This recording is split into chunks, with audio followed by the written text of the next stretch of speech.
exogenous hormones that you are giving young developing bodies. Like it's Skittles. There are no real human studies on it. You've been known for saying that women are not small men. The research is showing that it's not reversible the way that it changes brain structure development. It's a stronger impetus for all of that is lifestyle, but that's not going to make pharma companies money. Women are not small men, which is something that she says quite often, and we're going to break down exactly what that means for everyone today. So Stacey, thank you so much for being here. Thanks for having me. Wanting to have this conversation where I think a lot of women are very confused, but I want to start at the beginning, and I want to start with teen health if we can today, and let's take the listener on a bit of a journey. Because puberty is really one of the most metabolically demanding times for a young woman. What do parents need to understand at this phase, especially for the woman or the young girl who is active? Maybe they're moving toward that status of becoming an athlete.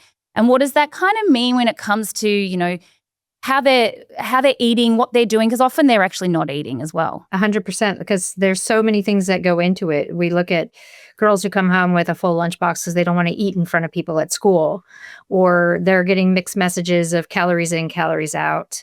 And then, of course, I don't have time to eat. It's like, what? Yes, you should be eating. But one of the big problems is we see that the girls are developing, right? They have their endocrine health that we have to worry about. We're looking for peak bone mass that occurs during puberty. And if they're not eating, then they're compromising all of that development. Then when we start looking at the metabolic demands of activity, which we see is increasingly greater as they're getting older, then they can run the risk of getting into what we call low energy availability. And when we're talking about low energy availability, that means that their body doesn't have enough fuel to do the basic things in a day. So that's you're getting up, you're going through the day, you're sitting in class, all of the things that require your body to be workable, plus the growth and development that's happening. And then you add on training. If you're not eating enough for all of that, then you pretty much shut down all your metabolic health. And then what is the flow-on effect to that? Is that missing periods? Is that poor performance? I feel like what gets prioritized, I feel like maybe the performance initially may not suffer, but other things do. And in the long term, what does that mean? So there's a twofold thing to think about. When we're looking at the onset in the early ages of puberty, there is a performance decrement, because we're having so many biomechanical changes and things like center of gravity drops and changes in body comp that just happens with puberty.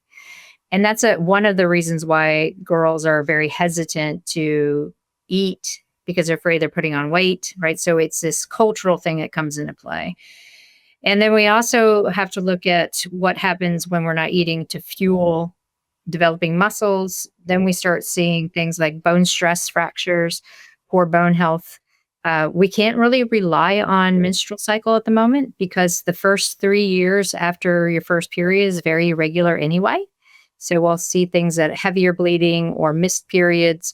When it becomes completely missed for 3 to 4 months, then we know that it's a secondary amenorrhea. We have to be worried about that. When we're looking at not enough fuel and what is the implication, we can look at our hormone pulses are decreasing. So if we're seeing lots of poor sleep, bone stress fractures, not adapting to training, then those are really key factors that we have to worry about. The growth and development can be stunted. We see that some of the old practices and things like gymnastics is to really try to hold them from going through puberty. And part of that is food restriction or mistiming of food.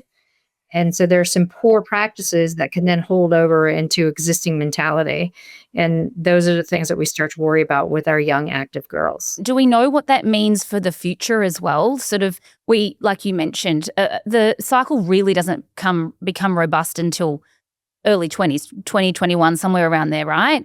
What does it mean long term as well? So the biggest concern is bone health, because when we're looking at building peak bone mass, it happens during our teen, early 20 years. So if we aren't having appropriate menstrual cycle or estrogen exposure, then we're not able to build our peak bone mass. We're seeing this come up more and more in today's younger generation, where there's lots of osteopenia, low bone mass, stress fractures, stress reactions, because they just aren't eating or putting the right kind of stress on the bones. And yes, you can build bone as you get older, but it's really critical to try to build that pink mass now, because that's the only thing that really can be compromised when this happens. When we talk about menstrual cycle and fertility, all of that can come back. We know that we can get our hormones back. We know that our luteinizing hormone can come back. We can see, ovulation occurring. It's just when we're looking at the overall impact of the bone, that's the biggest concern. That's fascinating because we worry about bones maybe from 45, 50 onwards. No one's talking about bone health. Obviously, it's foundational and formative in those years, but more so than, maybe more important than anything else that we're focusing on. Yes, it is. And we see this in our impact athletes too, like our development rugby and soccer players here. A lot of them will end up with the first year, lots of bone stress reactions. And they're like, what's going on? I'm a robust, I'm really strong. It's like, yes, but your overall peak bone mass is compromised. So we have to really focus on what kind of jump training or multi-directional stress that we're putting on the bone to load it appropriately to build bone as you're progressing as an athlete. So we look at the mechanics of it, but also fueling appropriately in and around training so that the body doesn't get into that catabolic state that perpetuates breakdown in and around training, post-training, because that's where we start to see there's no response to the bone if there isn't adequate nutrition. So the nutrition's important, but for the bone health as well, equally is the exercise or the type of exercise important? Yes. Because we have a lot of girls that are like, oh, I'm doing a lot of running, or maybe I'm doing some strength training. But it's just like perimenopause, right? When we start losing bone density because of the decrease in estrogen, we have to look at a multi-directional stress on the bone that's going to instigate bone mass development. So that is our jump training. That's our multi-directional plyo type work. Anything that is going to create a ground reactive force, because our body moves, the ground doesn't. So running isn't enough because that's just one plane of motion and it's not multi-directional. So this is where we see the best bone health in multi-directional sport athletes that are learning landing mechanics, are jumping on a regular basis because it's part of their skills, are doing the heavier weights for injury prevention. So these are the things that our teenage girls need to be following too. And is there an ideal diet or nutrition focus that teenagers could follow to help to support this? Do we know what that looks like? It's not anything major. We just have to make sure that that they're eating real food, right? They're eating consistently, and we're staying away from our ultra processed foods, which tends to be the big thing for almost everyone. There isn't a special diet because when you look at what kids are going to eat and what they're not going to eat, tastes vary, timing varies. People can be super busy. It's just reminding our kids to eat on a regular basis, not coming home with a full lunchbox. Right. I mean, it is frustrating. I know that every parent feels that frustration. I think the nice thing is that when we were growing up, it was all about being thin, whereas these teens are actually, they want to be fit. I'm finding no. Because of the new Ozempic society that's coming up and the ballerina fit that's coming up, there's a lot of the social media and TikTok that's going on about being skinny again. So we're seeing this I know. One of my daughter's friends, my daughter's 13, one of my daughter's friends found the rabbit hole of pro-Ana websites on TikTok. So had to sit down and explain to her, if you're going to be a robust football player, you can't do this. One, it's not healthy. And two, you need your muscle and your bone in order to keep progressing. So it's out there, it's rampant, it's coming back, unfortunately. So we have to stay on top of it. I mean, you and I are in a very similar position where we advocating and talking a lot about what we both do. But now we have teenagers. And so we're really getting to practice what we preach, but also with that complexity of speaking to them in a way that they understand. I'd love to hear what you think about this. For me, all we can do is be a good example a lot of the time. Yeah. And often women aren't. I've been very, very conscious to keep diet culture out of our house and out of my daughter's teams because it's damaging. So we don't talk about calories. We don't talk about diet. We talk about being strong, putting muscle mass on, the performance aspect, getting enough sleep, all of these things that are in a high performance environment is a language that we use here.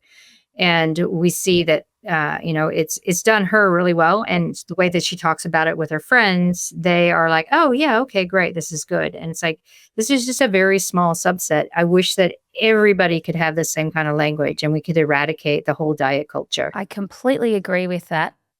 You've been known, and we touched on this at the beginning, for saying that women are not small men, which I love this because I think for too long we've just all been put in the one category as humans. And obviously women are very different to men. What are the top physiological differences women need to understand for training and recovery? Oh, wow. There are so many, but I'll look at the basics, right? So if we look, there are sex differences from birth that affect our muscle morphology. So that means that as women, we have more endurant type fibers, not as many fast twitch power-based fibers. We rely more on free fatty acids rather than glycogen and blood glucose. So when we're looking at training, we have to have the eye to what is the purpose of this workout? What is the purpose of the training block? How is it designed for my physiology and my body comp? Because if we're looking at building lean mass and we're older, we know that a typical hypertrophy set isn't going to work because it's too metabolically taxing and it's not going to instigate true strength and lean mass development. When we're in our earlier years, sure, we can do that. We're going to get some success because we're pretty robust, especially when we're in our 20s. But as we get older, we have to really understand that what we do in our 20s has to be different from our 30s, which has to be different to our late 30s, early 40s, and we progress. When we talk about recovery, this is interesting because it, again, depends on what you've been doing and how old you are. We know that when you're younger, you can probably get away with doing more intensity, more days in a row. But when we start seeing muscle soreness, poor sleep, we see body comp change or lack of response to training, then we need more recovery. But the biggest tell really is sleep quality. And if you wake up feeling tired but wired, then you know that you need to back off stress some point in your life. And most of it is having a rethink about how your week is structured around training and work commitments. Also, just even in how we approach a workout, and correct me if I'm wrong, men can get away with training fasted. Women that doesn't work, we've discovered. I know how many of my patients will be like so proud of themselves for getting up and going to the gym. What happens if we are training fasted? Because yes, okay, it's one thing to go to the gym, but if you're not necessarily fueling yourself properly, what does that actually mean for the outcome? Again, there's more layers to it than just fasting. On the longer term or the big lens look, I'm really trying to educate women on circadian rhythm and circadian rhythm biology because we're seeing so many things that are affected by circadian rhythm shift. We know that on a cellular level, things like blood glucose is tightly tied to cellular responses to our circadian rhythm. Our neuropeptides are as well. So when we are looking at getting up and going to the gym fasted, there are two really significant ways that we can alter our circadian rhythm. One is light and darkness. So you're getting up, you're seeing the light, your body thinks it's supposed to be awake. Where's the fuel? You don't have any. So we start having a phase shift. It's as if you are doing a night shift where everything is being phase shifted to later. So why is that a problem? Because when we wake up, we have inherent pulses of our hormones, which you know about, right? So we see luteinizing hormone pulse. We have cortisol has its own circadian pulse that goes with it, testosterone, all of these things. And if we're shifting to a later point, then we also see a change in the way our melatonin is released to peak for sleep. And we see from the research that when women hold their fast till 11 or noon and after, they end up moving incidentally less during the day and craving more simple carbohydrates. So that 3 p.m. slump is really significant and they'll eat more carbohydrates. They don't have much willpower, and this is in the research, so I'm generalizing, right? We see less of a metabolic control. So it ends up that women who are holding a fast are thinking they're getting better longevity outcomes, better metabolic control, but the research is showing, no, that's not true. So when we look at, okay, let's get up, let's have some fuel, because that's one of the ways that we can sync the circadian rhythm is, yes, food is a big driver of circadian rhythm health, as is light and dark. Have some fuel, do our exercise, have more protein and fiber at every eating opportunity. And then we stop eating at dinner and don't have anything 2 to 3 hours before bed. And that works with circadian rhythm. And then when we're looking at fueling for the training, then we're having fuel on board. Then our appetite hormones work for us. And we're also getting stimulus to the brain, the hypothalamus, that there's nutrition on board that we can actually accommodate for the stress that we're encountering. When we are exercising, this is the stress that we need to have in order to invoke change. If we are exercising fasted, then we're not going to be able to hit the right intensities we need to, or hit the right workloads we need to actually invoke the stress that we want to have recovery that is making us fitter. So I often tell women, if you're getting up and you're going to the gym fasted and you're trying to do heavy strength and or a metabolic conditioning class, then you might as well stay in bed, because you're actually not getting that much benefit from it. You're getting a signal to break down more lean mass. You are elevating cortisol and to offshoot its circadian peaks.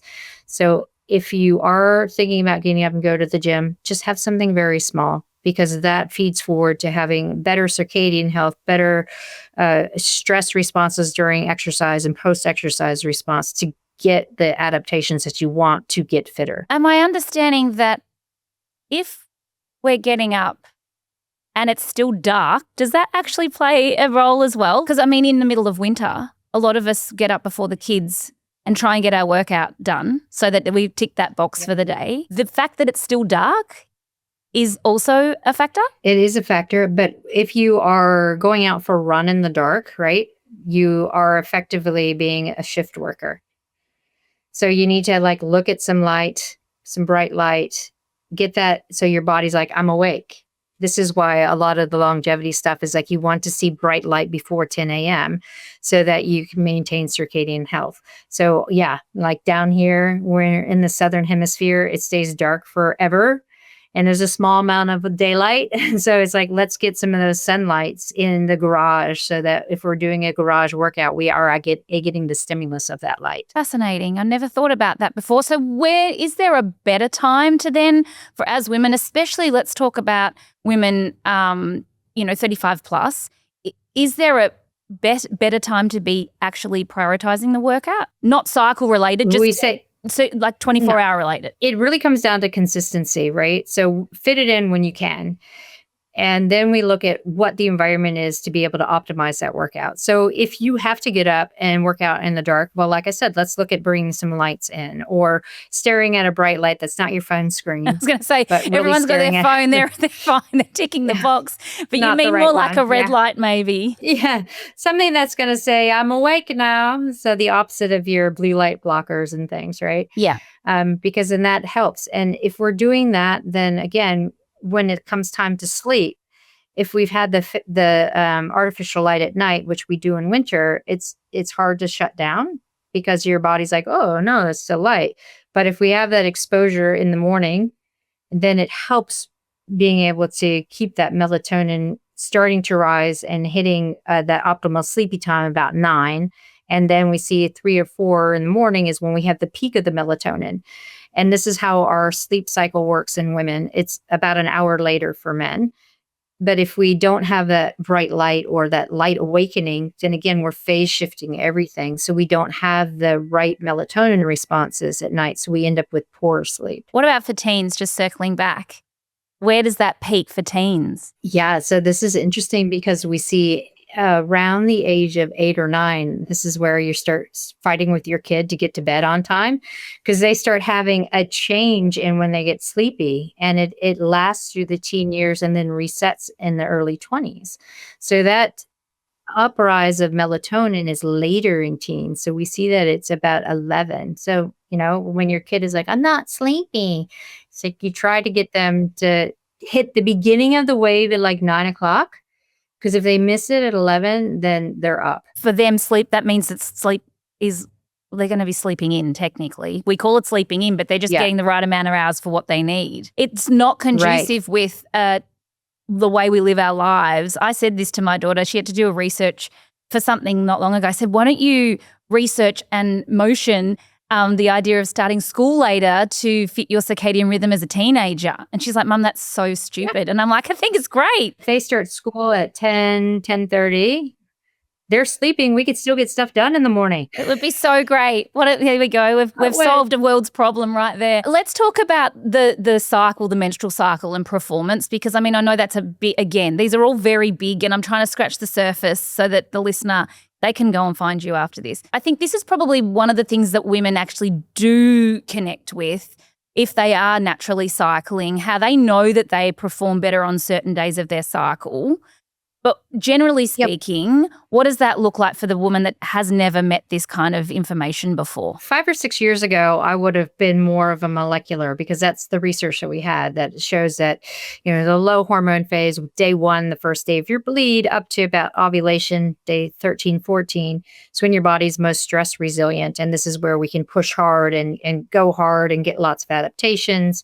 Then after ovulation, we have a change in our core temperature. We have a change in our metabolism, where we rely more on free fatty acids. And we have a change in our neurotransmitters, so we feel a little bit flat. And so we should kind of think about doing more steady state work then. But as we've gotten more research over the past 5 to 6 years, we know that every woman's cycle is different, even cycle to cycle.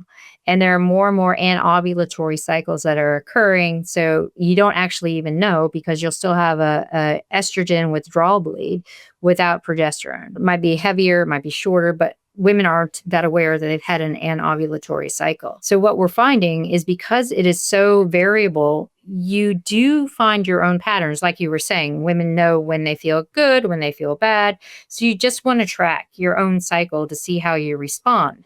So when you start finding out that, like day 18, you feel like crap, and you know that from every cycle, then when you go to the gym and you're doing something, you're like, oh, it's because I always feel this way on that day. It's not because I'm not fit. It's not because I'm not strong enough. It's because my body's like, I'm trying to deal with this hormone flux that's happening.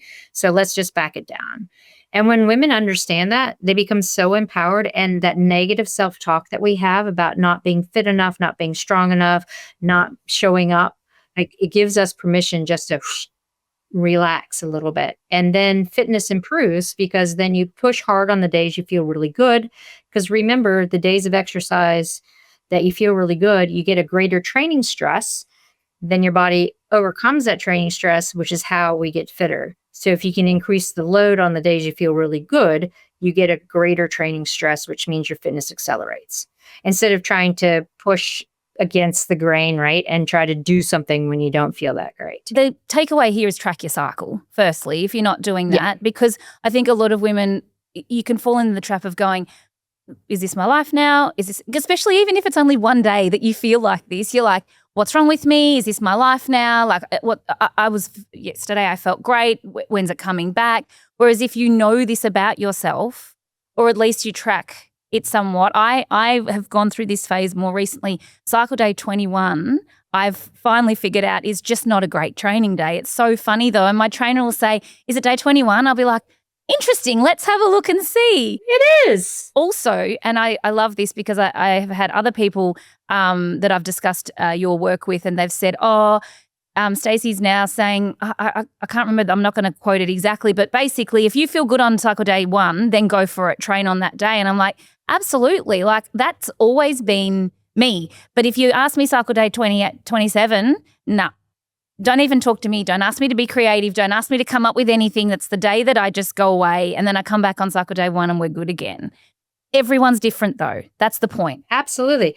Like when I was racing professionally, I always wanted my period to come on race day, because I felt the best the day before and the day of. And then if it came the day before, I was like, oh, it's not going to be as great as it could be. You're not getting the benefits. But also I think this is important, that a lot of women dread their period because it's not healthy as it should be. And I think the first place to start then is actually looking as to why that is and really focusing on that. A lot of the things that we're talking about help with that as well. But I think getting to the point where your period is kind of like this, it's an event, but it's not a shut down everything event, Right. is a different way of operating as well. And not everyone has that experience yet.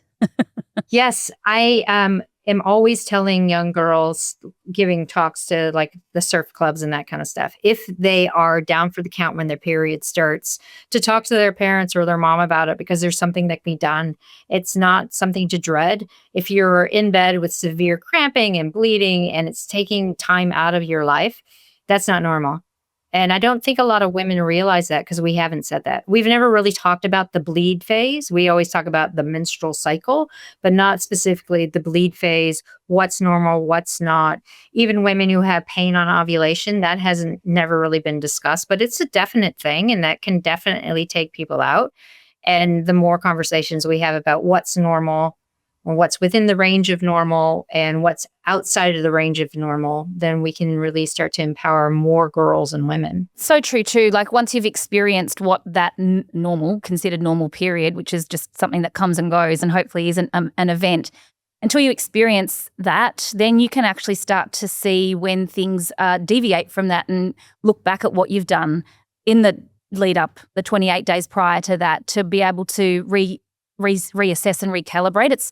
I liked it, especially I think for women in perimenopause, because this is where it's really temperamental and no month might look like like any of the others. If you've got that foundation and you've got that baseline, I like to say, you can look back and you can course correct for the month ahead. We talk about it in the high performance environment because if the menstrual cycle lengthens or shortens or there's a change in the bleed, then that's a sign that the body isn't as stress resilient as it needs to be. And from a high performance environment, if we see that early, then we can make that corrective change. So I really try to get women to understand, if you are getting up to exercise on purpose and you have a very busy life of being a mom, of being a professional, of being a partner, all of those things come into high performance because you have to take care of yourself. And however that means to take care of yourself means that you are able to work at this high performance level. So if you start seeing a change in your menstrual bleed or menstrual pattern, then we have to look at stress resilience. So when I start explaining it in that way, people are like, oh, okay, I get it now. I am an athlete and I'm the center of my high performance world. What about the athlete, or even just maybe not an athlete, but someone that is dedicated to their training and movement, who is on birth control? So they're not naturally cycling. What impact does that have on performance? It depends on what kind of birth control they're using. Let's say the most common. Let's use oral contraceptive pill. So if we're looking at an oral contraceptive pill, we know the primary driver of that is to downregulate your own ovarian function. And there was a paper that came out 2 weeks ago looking at low energy availability in women on combined oral contraceptive pill versus those who are naturally cycling. And when you're on a combined oral contraceptive pill, you just have a withdrawal bleed. So you have a bleed, but it's not a true bleed. So it's not really indicative of what's happening from an endocrine function. But what this paper did find was that there's a change in luteinizing hormone and FSH in both the naturally cycling and the hormone contraceptive using individual in low energy availability, and they mimic each other. So if we're trying to keep track of robustness, if someone's on hormone contraception or birth control and they are not responding to training, they're having poor sleep, they're having soft tissue injuries, then this is where we want to get tests to see what's FSH and LH doing, because if it's following the pattern of a woman who is naturally cycling and low energy availability, then we know we have to look at how you're fueling. From a performance standpoint, depends on the progestin generation. We can get into the nuances from a high performance standpoint of we want to look at this kind of progestin to increase our fast reactive and response time at certain points. But that's really getting into the weeds. On an overall basis from hormonal contraception, we know that you can be consistent in your training and you can get the gains. But if we're looking at that top end anaerobic capacity, it is a little bit muted with women who are on the OC. We also see a greater total body inflammatory and oxidative response for women who are on the OCs. But being conscious and aware of that, then we can do dietary intervention to dampen it. It's not enough for it to be a factor that people would consider? If you are really driving for high performance, then yes. So this is where we're looking at like our Olympians and our professional athletes. Then it's something to consider. Because in years gone by, a lot of athletes were just on birth control so that they didn't have the implications or the inconvenience, depending on how, I guess, what their periods were like, to shut that off. Even school camp, it's recommended still that girls use birth control whilst on school camp so that they don't have a period. Like that happens here. Oh my gosh. So I get frustrated because people pass out OCs like it's Skittles, right? It's like here. And I'm like, that's hormonal, exogenous hormones that you are giving young developing bodies. And I bring this up in quite a few talks. It's like when we're looking at brain development and we have key brain structural development in our teenage years, when you're introducing an exogenous hormone, the research is showing that it's not reversible the way that it changes brain structure development. But as we get to our 20s, it is reversible because we've already had that development. So when you're telling me that they're telling girls to get on OCs for camp, I'm like, wait, what about an IUD? Or maybe we look at some other way of controlling it, or just embrace it and use period undies or something like that. Well, there's all of that. I mean, absolutely. And it's frightening. I think that the consequences, that's not been spoken about enough. Like we're talking about it now in terms of if we can delay girls using birth control until their 20s, the implications are lessened. The fact that there's long-term issues that are not reversible, we need to talk about that more. And one of the things that's come up quite a bit is the depot, like the depot injection, the progestin only, every 3 months. You're not supposed to be on it for more than a year because it has such significant impact on bone density. But no one tells athletes that. I don't even think most of the GPs who are saying, yeah, come in for your depot injection are aware of that. But there's significant implications if you're on it for more than a year.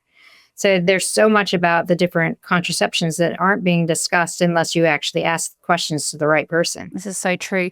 Speaking of, let's talk about HRT, and because, every woman wants this to be their holy grail. Yes, okay, we're told that it's important for bone health, for brain health, for cardiovascular health, for all of these, long term. I want to understand, what is the evidence, and are we actually skipping over the fundamentals by going straight to HRT, in your opinion? Yes, because we've seen the pendulum swing from WHO saying, let's not use it at all, and a whole generation of women have missed out, to now all of the women saying, yes, we all want it for as long as possible. But we don't have the long-term data. What we do have specifically is if you are 60 and younger, then there can be some cardiovascular benefit. We see that it does definitely help with bone. We see that it can slow the rate of change of body comp, doesn't stop it. But the thing that's not in that conversation is what's the stronger impetus for all of that is lifestyle, is exercise and nutrition. We can see that when you are doing the right kind of training, resistance training, heavy resistance training, some sprint work, both that is muscle, bone, and brain. And we see that we're having lots of fiber and protein. All of that helps with all the immune function and changing body comp and keeping gut microbiome diverse. That has a stronger impact on our longitudinal and health span than MHT. That said, MHT is a tool in the toolbox, and people shouldn't suffer all of the menopausal therapy or symptoms without knowing that MHT is definitely beneficial for some of that. But it isn't the golden goose that people think it is. You do have to put in lifestyle modifications. Even if you're on it, you have to put on lifestyle modifications so that you can have a long and healthy quality life. I think the challenge also is that a lot of women are scared to not take it. They are worried that if they don't, that they're going to break, their bones are going to break. Am I right in saying that one of the most protective things that we can do for our bones is resistance training, is exercise? Yeah. So the Lift More study that came out of Oz, very, very telling in the jumping and the resistance training and how impactful it is on bone and bone health. And yes, you can build bone and bone strength as you get older. We see in 70, 80-year-old women who are osteopenic, who started doing heavier resistance training and put a little bit of jump training in, they got up to the low end of normal bone density, and they are not using hormones. And so for looking at bone strength, if you have a family history of osteopenia, you might want to consider using it in the menopause transition, where we see a great acceleration of bone loss. But at the same time, if you are putting in heavier resistance training, putting in some jump training, you still might not need it. My concern is we're going to get 50 years down the track and be like, oh, just like birth control and all the things that we didn't know, now we know. And there's this whole generation of women who have probably put aside maybe prioritizing nutrition, sleep, all the fundamentals, because they've been told that this will actually kind of make everything okay. That's my fear too. Oral contraceptive pills, like I said, being passed out like Skittles and no one really questioning it. I feel that's what's happening with MHT. No one's like, what are the long-term consequences? We have some studies that look at the APOE4 gene for Alzheimer's prevention if you're using hormone therapy, but not actually comparing that to high-intensity training and resistance training and how that increases neuroplasticity and better brain metabolism. Those are the studies that I want, and they aren't being done yet. And also, what about in perimenopause? Because we're talking about menopause, okay? But in perimenopause, there's this really big push also for women to be considering using hormones, which is, again, we're in a transition or a very temperamental phase with hormones. Do you have any thoughts around that? It's the same thing. It's like if you're having significant symptoms, think about using it. It doesn't mean that you have to use menopause hormone therapy. There are some women who transition using an IUD because they just need a little bit of boosted progesterone. There are some women who find adaptogens work well. Other women who find that lifestyle change of focusing on sleep and sleep quality, that helps immensely. There's some really cool evidence that came out of the international menopause meetings about using cognitive behavior therapy as a stronger impetus for changing vasomotor symptoms and poor sleep than using menopause hormone therapy. But that's not going to make pharma companies money. It's not at all. This is why we have to keep having these conversations. But I think so many women, it's the number one question, will I suffer long term? Am I hurting myself long term? And I think the message has always been the same. Take care of yourself. Let's talk about peptides as well, because they're also hot right now and being used obviously as a biohacking solution for women who want better recovery and body composition. From your perspective, do you feel like they're helping women, or is it just masking the issues that are underlying? So if we're looking at the BPC 157 and some of the other kind of injectable hormones or peptides that are out there, there are no real human studies on it. There is something there because WADA has banned them, but there is no real evidence to show. So again, this is where marketing is greater than science. If we're looking at soft tissue injuries, then we have to really look at what's the impetus for all the soft tissue injuries, especially women who are into postmenopause or are mid-30s to mid-50s. And it is a lack of muscle strength and the change in our tension responses. So this is where we have to work on strength, especially calf strength, because we start to see, plantar fascia issues, soft tissue problems with our hamstrings, hamstring tendinopathies. So we have to work that whole posterior chain. And then we want to throw in some ballistic movement, which a lot of women who are in this age group are afraid to do plyometric work because of injury or sore joints. But we have to look at how are we improving the health and tension in the tissues. So again, it comes back down to training. We can look at mobilization. We can look at blood flow restrictive therapy. So there's lots of things in there that's going to address the tissue changes that are happening with hormone changes. When we start turning to peptides, there's not a lot of efficacy there to say, yes, this is what we want to be using. Save your money because they're very expensive. They are very expensive.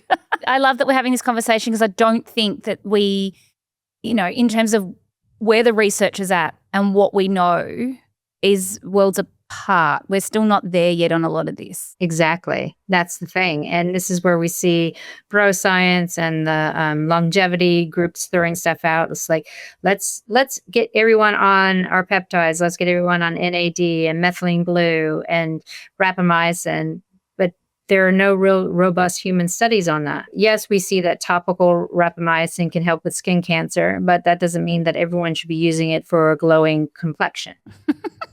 I have one more question for you. If every woman listening could change one thing tomorrow for better energy, metabolism, performance, and hormone balance, what would that be? Just one, or can I say two? You can say as many as you like. There are two critical things.